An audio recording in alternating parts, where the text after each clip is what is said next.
Deep in the heart of Whisperwood lived a little fox with fur as red as falling embers and a tail that shone like burnished copper. One evening, as the sun dipped below the horizon and the first stars began to glimmer in the darkening sky, our little fox friend was returning home after a long day of frolicking in the forest. As he made his way through the trees, he noticed something peculiar. They had been playing all day, just as he had, and were probably tired from their adventures. But he also knew that the path home for them was fraught with danger. There were owls with their sharp eyes and pointy beaks, hungry beetles, lurking under every leaf and the creeping dread of the dark itself, and can't find your way home. Follow my light, and I will lead you through the night. Then the fox,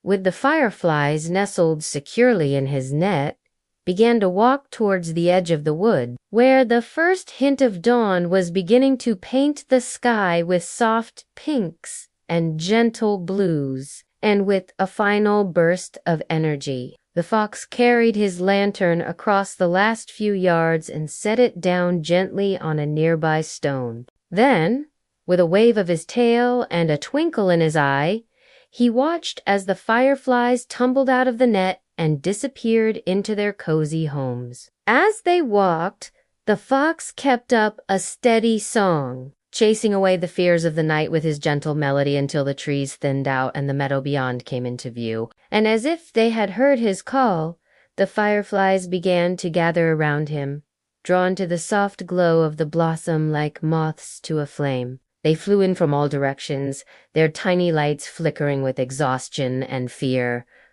until they saw the friendly face of the fox holding out the light of the moon and the stars to guide them home. His heart filled with the warm glow of a job well done and the memory of a starry night in the heart of which could often feel like an alive thing reaching out with unseen fingers to snatch at the unwary and lost. Every now and then, a tiny light would flicker between the branches above him and vanish into the deepening shadows. He stopped on his tracks and went looking for some string. Next, he looked around for something to put inside the net, something that would give off a nice, bright light and be easy to carry. His eyes fell on a nearby bush laden with white blossoms, each one glowing faintly in the twilight like a miniature lantern. So he picked the biggest, brightest one he could find, tucked it into the center of the net, and tied the vine handles together so it wouldn't fall out. Then,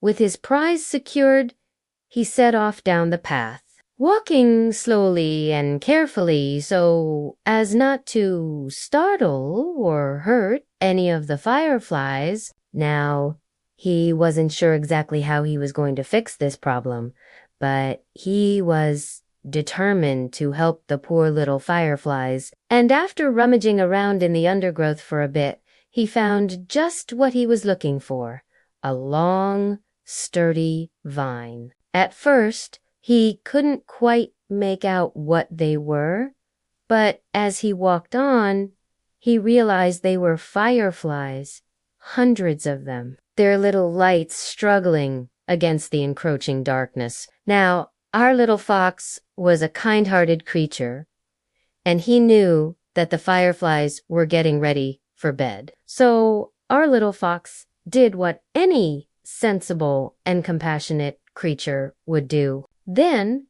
as quickly as he could, he wove it into a net and tied its ends securely together, creating a loop about the size of a dinner plate. And as he walked, he sang out in a gentle voice, "Lost fireflies, little ones, if you're out late, one by one." The fireflies crawled into the net and snuggled up to the warm, fragrant blossom until they were surrounded by a soft, steady glow. There, spread out before them like a patchwork quilt, were the homes of the fireflies. Cozy little mushroom houses nestled amongst the blades of grass and dewdrops sparkling like diamonds on every leaf and petal. And as the first rays of sunlight touched the dew-kissed meadow, our little fox trotted off down the path,